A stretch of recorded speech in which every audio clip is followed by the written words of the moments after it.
Good morning to one and all. Now in today's lecture we'll discuss about the demodulation of PAM, that is your pulse amplitude modulation. Before that we'll see the transformation of time domain into frequency domain. So in PAM signal we have GT is equals to M del T into HT. That is the convolution of LT into HT.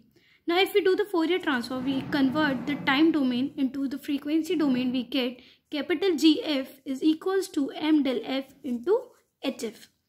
We already know that any function that is in time domain, we convert it into frequency domain, we write it as capital M del F and HT as capital HF.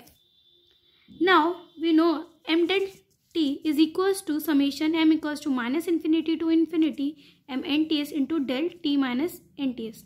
Now taking the Fourier transform of the time domain equation, we get M del F is equals to Fs summation K equals to minus infinity to infinity M F minus K F S.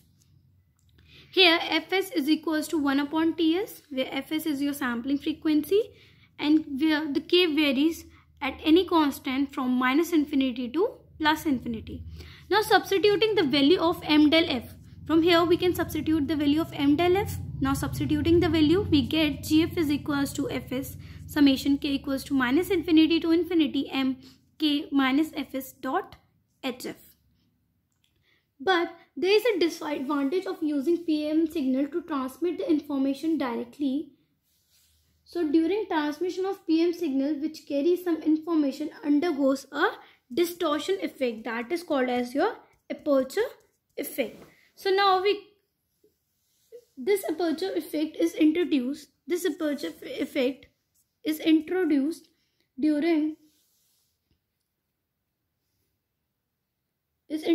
because of considering the standard rectangular pulse, that is your HT of duration t seconds. So in frequency domain, the standard rectangular pulse having the sinc function. So we have a sinc function. Your HT is translated to a sinc function that is denoted by capital HF is equals to T sinc function of Ft in e to the power minus j 2 pi Ft. Here we can say we are taking the mod of HF. So we know e to the power minus j 2 pi Ft is 1. The mod of e to the power j 2 pi Ft is j pi Ft is 1. So we can say that your mod HF is varying in amplitude at each instant of frequency scale from plus infinity to minus infinity. So for that we introduce the amplitude distortion and there is a delay of t by 2. Since the frequency is equals to 1 by 2, so we can see that we have the amplitude distortion as well as our delay in the time version. So because of this, the distortion is caused by the use of PAM, that is based on the flat top sampling to transmit your MT. It is referred as aperture effect. So for the recovery of modulating signal MT from PAM signal with aperture effect, we use the demodulation of PAM signal. Now here we have given an input PAM signal, that is your GF is equals to, that is in frequency domain, summation K equals to minus infinity to infinity M K minus KF naught HF. Now this is passed through a low pass filter and here we have an equalizer. Now this low pass filter is also called as your reconstruction filter. Now in low pass filter we have a frequency response that is having a bandwidth of W. Now we can say in PAM signal we have given the input and frequency domain. Now we have some of the higher frequencies as well as low frequencies. So what the low pass filter will do, it will neglect your high frequency and it will pass only the low frequency and we get the product, that is your MF dot HF.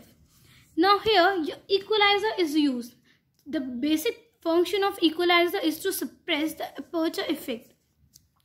So here in MF, that is we are still using a rectangular pulse. So HF, so what equalizer will do, it will suppress your aperture effect, that is the standard rectangular pulse, and we get a modulating signal, that is your message signal or baseband signal, that is MT. So here we note a point that we assumed MT as the band limited that is having a bandwidth of W, and the sampling rate fs is greater than twice of W. Now the aperture effect and its equalizations. We know that the distortion here, the aperture effect can be corrected using equalizer. So the basic function of equalizer is to decrease the loss of the reconstruction filter within the bandwidth. As the frequency of reconstruction filter increases in such a manner as to compensate the aperture effect. So we can say that the amplitude response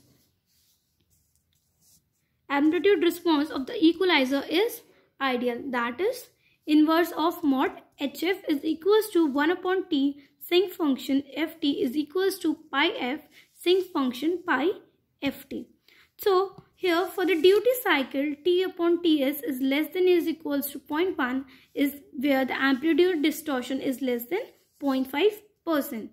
So here for the in practice the amount of equalization is usually very small, so there is no requirement of equalization. Now coming on to the transmission bandwidth of PM signal, let us consider the flat top sampling. Here we have considered the flat top sampling as shown in the figure, where your tau is the width of each pulse in flat top sampling and ts is the duration between adjacent samples. So we can say beside the aperture effect, PM signal is also affected